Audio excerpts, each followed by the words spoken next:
They said the reactor was safe, that nothing could go wrong, that the system was controlled. But inside that control room, something was already breaking.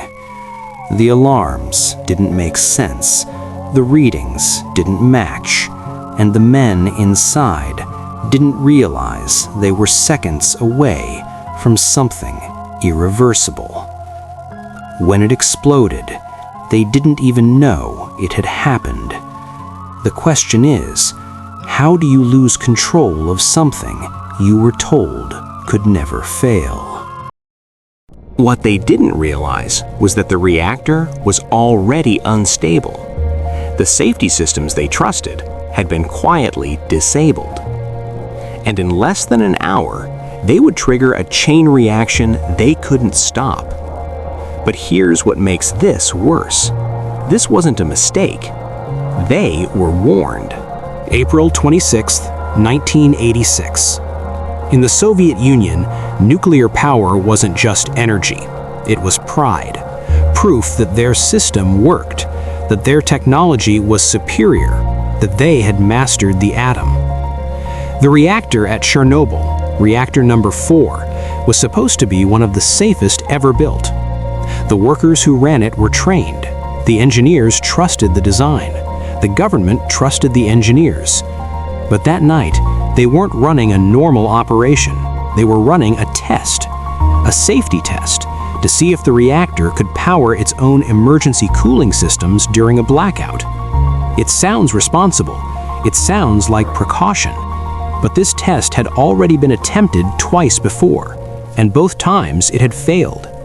They were trying it again, at 1 in the morning, with a skeleton crew, with operators who had never run this test before.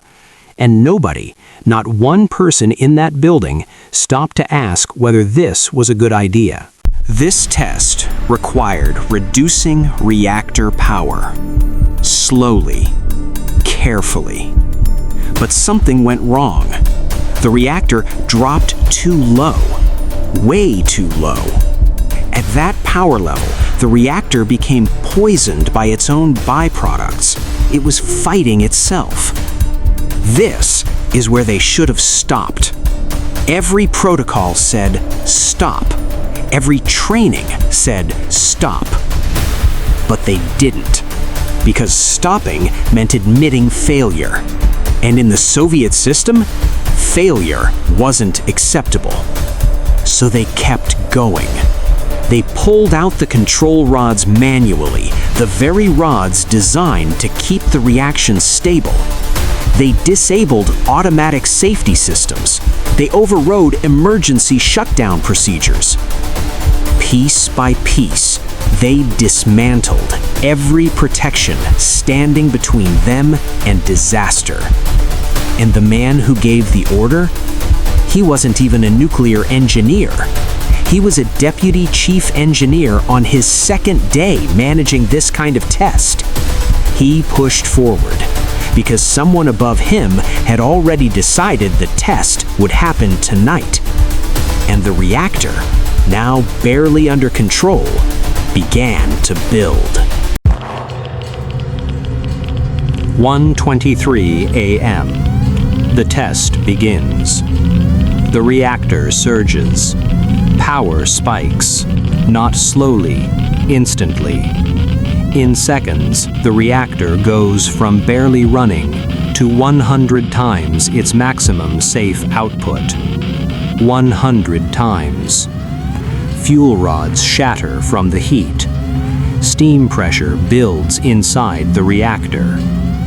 Then, 2 explosions. The first blows the roof off Reactor 4.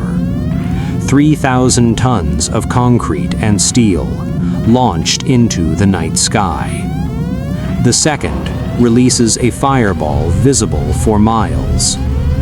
Workers on the roof are exposed to a radiation level that will kill them within weeks.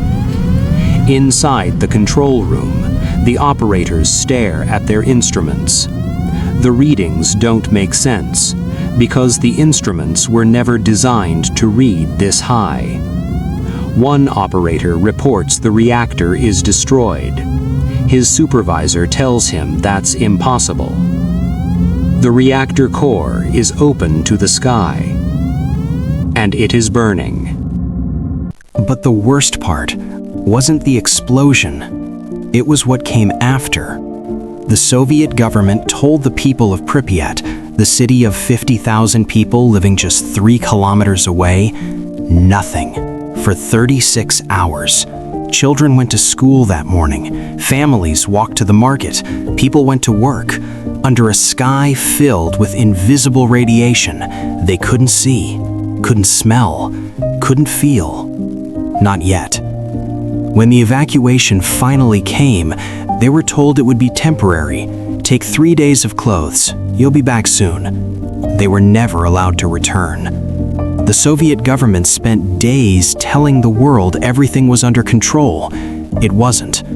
By the time the truth came out, it had already spread across Europe, carried by wind, invisible, silent, unstoppable. The official Soviet death toll was 31. The real number?